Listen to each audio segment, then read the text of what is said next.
Olá, eu aqui novamente, o professor André Nascimento, dando mais uma aula aqui na minha página do YouTube, André Nascimento Sala de Aula. E hoje vou trabalhar com conteúdo de história, um conteúdo que vocês já devem ter visto ao longo tanto do ensino fundamental como também do ensino médio, para aqueles que estão já no ensino médio, já perto de concluir, já perto de chegar nas provas do Enem, fazer os vestibulares agora no final do ano, ou no início do ano que vem. Este conteúdo é um conteúdo que cai com muita frequência nos vestibulares e provas do Enem e é um conteúdo de salutar importância para os estudos e atividades que se vão fazer para as provas, como citei, porque é de uma parte da história que mostra uma mudança bastante intensa e forte na história da humanidade, que é a Revolução Industrial. Ela foi um conjunto de mudanças que aconteceram na Europa, que foi lá o berço, né, dessa mudança estrutural na economia do planeta, né? Ele iniciou na Europa nos séculos 18 e 19. E a principal particularidade desta revolução foi a substituição, ou seja, do trabalho artesanal é, pelo trabalho assalariado utilizando o que? As máquinas. Também substituiu a manufatura. A manufatura era quando, principalmente nos trabalhos de tecelagem e outras atividades, que os empregados eles trabalhavam com aquele aparelho, a máquina de manufatura, só que eles prestavam o serviço para o dono da máquina. Então eles recebiam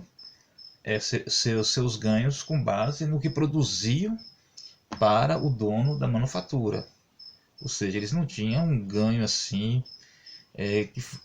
comparado a um trabalho assalariado que passou com a Revolução Industrial, quando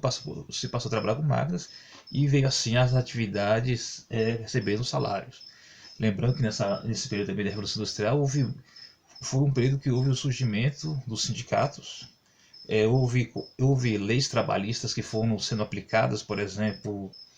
aqueles regimes semanais de carga horária, por exemplo, férias remuneradas, folga, hora extra e outros ganhos de direitos como fundo de garantia, por exemplo, aposentadoria e até mesmo o direito à pensão, dado em caso de morte ao caso à viúva, aos filhos e por aí vai, naquele período dessa Revolução Industrial. E acredita-se que o período que ela mais teve assim crescimento já tinha sido ao final do século XVIII, já na última década, quando de fato ela fez com que sua produção alcançasse um consumo grande dos seus clientes vendidos lá na Europa. E essa expansão, já que vários países ainda tinham suas colônias, foram passando suas colônias, mas também outros países que foram sendo descolonizados, elas acabaram copiando e aderindo a essa revolução que estava surgindo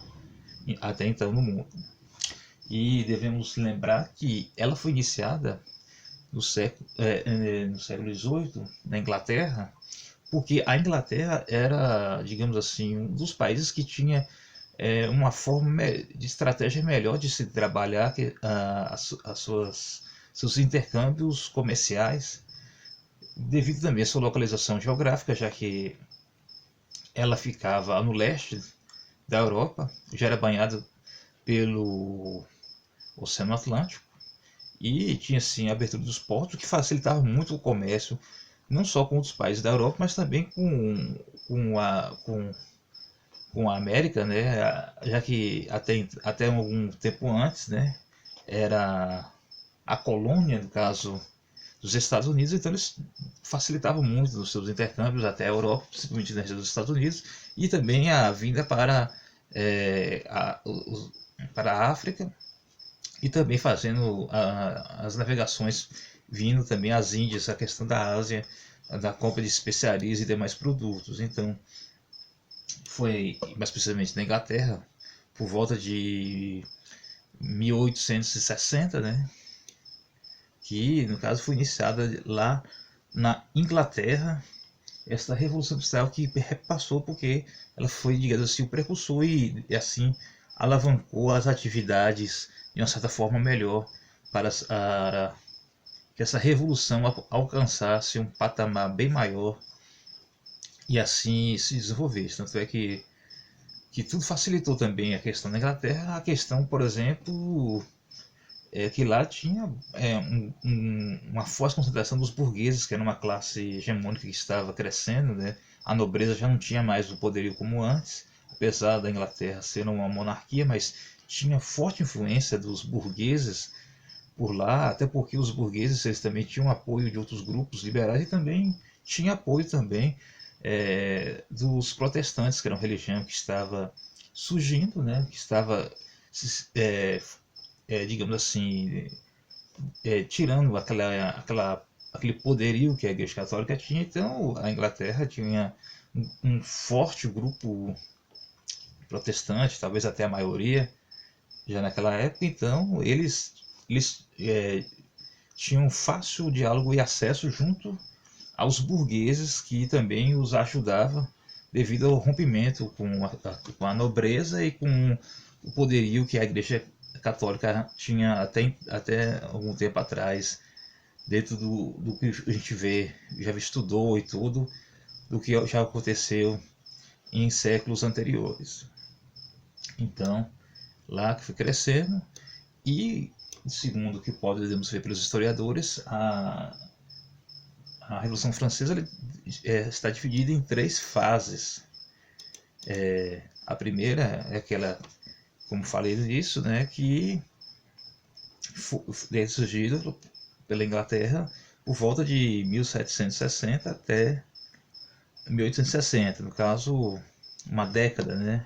Foi quando houve o aparecimento de indústrias, de tecido de algodão, com o uso de um tear mecânico e também o aprimoramento de máquinas a vapor que contribuiu para a continuação da revolução. E a segunda etapa, né, a segunda fase dessa revolução industrial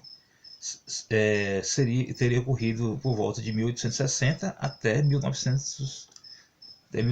ou seja, até o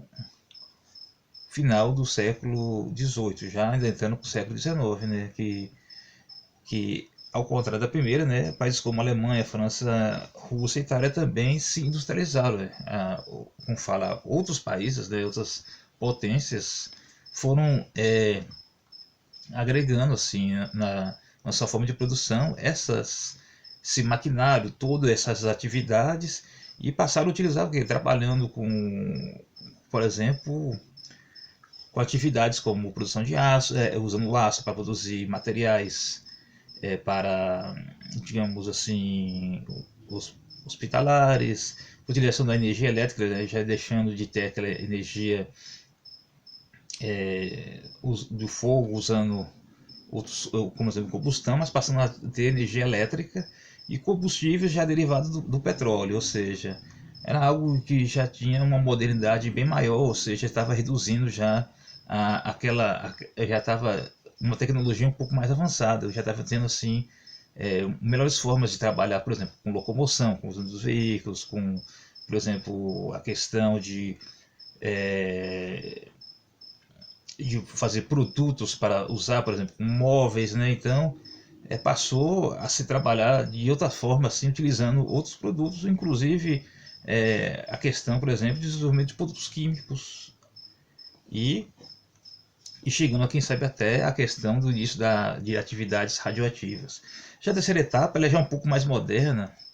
e, segundo historiadores, seria do século passado, século XX, pegando já nosso século XXI. E essa terceira revolução industrial, ela é muito mais tecnológica e de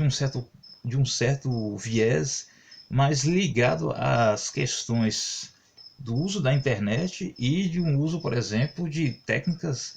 ligadas às questões das atividades científicas, quando se vai utilizar, por exemplo, atividades no laboratório,